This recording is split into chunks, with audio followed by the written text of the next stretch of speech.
Bom, hoje foi alterado finalmente o PPI, que é o preço do petróleo importado. Isso foi uma das maiores jogadas que foram feitas aqui pelo meu ex-amigo Pedro Parente aqui.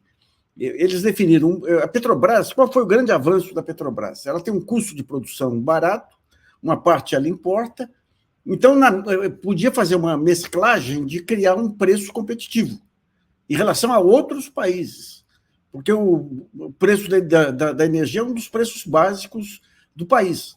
Daí o que acontece? Abre o espaço aí para refinarias, para importarem produtos e obrigam a Petrobras a cobrar o equivalente ao preço internacional mais custo de transporte, jogando tudo nas costas do consumidor. Daí você fala, isso é para o bem da Petrobras? Não.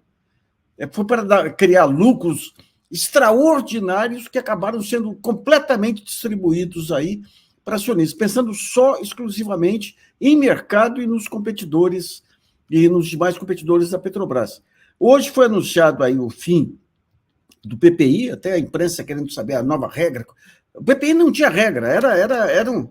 Mas fica essa dúvida, o que vem agora nesse anúncio da Petrobras, que vai levar em conta custos, oportunidades de mercado, vai ficar solto.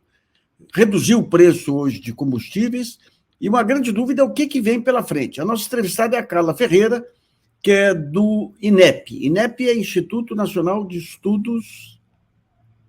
Instituto de Estudos Estratégicos de Petróleo, Gás Natural e Biocombustíveis. Boa noite, Nassif. Boa noite, Carla. Obrigado por ter aceitado o nosso convite. O que você está prevendo pela frente aí, a Petrobras? Obviamente, ela vai se capitalizar agora, não vai parar com essa história de distribuição de lucro. Já se comentou que ela poderia adquirir a petroquímica do Grupo Odebrecht. Como é que você está vendo os movimentos da Petrobras? Então, boa noite novamente, Nassif, boa noite também para aqueles que estão nos ouvindo, e aí, em nome do INEP, eu queria agradecer o convite para a gente participar da conversa aqui com vocês. Acho que o que foi, como você disse, né, o que foi anunciado hoje aponta para um novo direcionamento da companhia que já estava posto um pouco nas promessas de campanha do governo Lula e também em algumas das falas do novo presidente da Petrobras, o Jean Paul Prats. Então, acho que configura talvez a primeira ação mais importante dessa nova diretoria, que é apontar para essa mudança na política de preços. Então, como você bem disse, lá desde 2016, do governo Temer e a presidência do Pedro Parente da Petrobras, optou-se pela política de preço de paridade de importação, que é isso, considera não só os preços do mercado internacional, mas toda a internalização desses preços, com taxas portuárias, impostos, algumas margens e também o frete. Então, apesar da Petrobras produzir grande parte dos combustíveis que a gente consome internamente, então, se a gente considerar o diesel, produz um pouco mais de 70%, e a gasolina quase 90%, a gente tinha que esses preços a gente ficava refém dessa dinâmica dos preços externos. E aí todo mundo acompanhou, era só ir no posto de gasolina, nos últimos 3 anos a gente viu essa jornada de aumento de preço. Então, o que a gente está observando é esse novo direcionamento que está sendo dado. É claro que ele encontra um mercado novo, porque acho que a política de preços ela vem inserida num contexto de direcionamento da companhia que veio lá do Pedro Parente, que tinha também um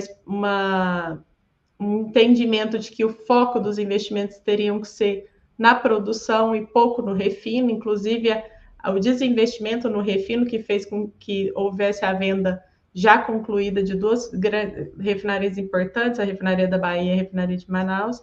Então, esse novo direcionamento encontra um mercado diferente. Além disso, também teve um incentivo à entrada dos importadores, e esses novos atores, tanto as refinarias que hoje têm controle privado contra os importadores, são novos atores de pressão para a manutenção de uma política que tenha paridade na importação, porque as refinarias vão maximizar seus lucros com isso, e os importadores também, claro, vão comprar nesse preço internacional, então eles pretendem que seus concorrentes pratiquem os mesmos preços.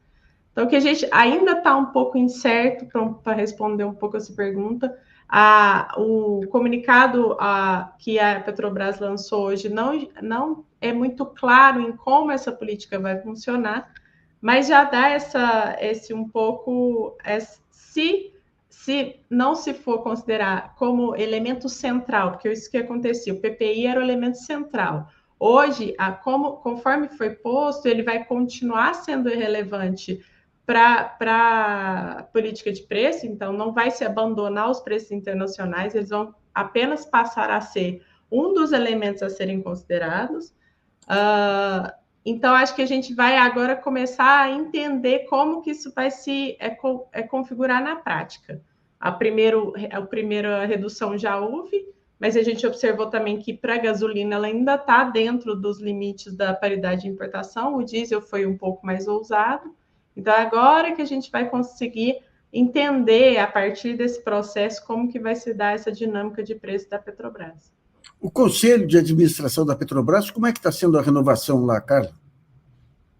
Então, agora no final de abril teve a aprovação em assembleia, e aí entrou o Conselho de Administração, que tem alguns membros indicados pelo governo. Então, acho que a gente vai ter agora essa dinâmica de uma tentativa de ter um novo olhar do Conselho, que tem alguns membros que são de confiança do Jean Paul Prats e alguns indicados pelo Ministério de Minas e Energia. Então, tem uma nova configuração que se assentou agora e está no início de sua gestão, vamos assim dizer. Então, acho que até por isso que esse anúncio de mudanças na política de preços veio se dar somente agora.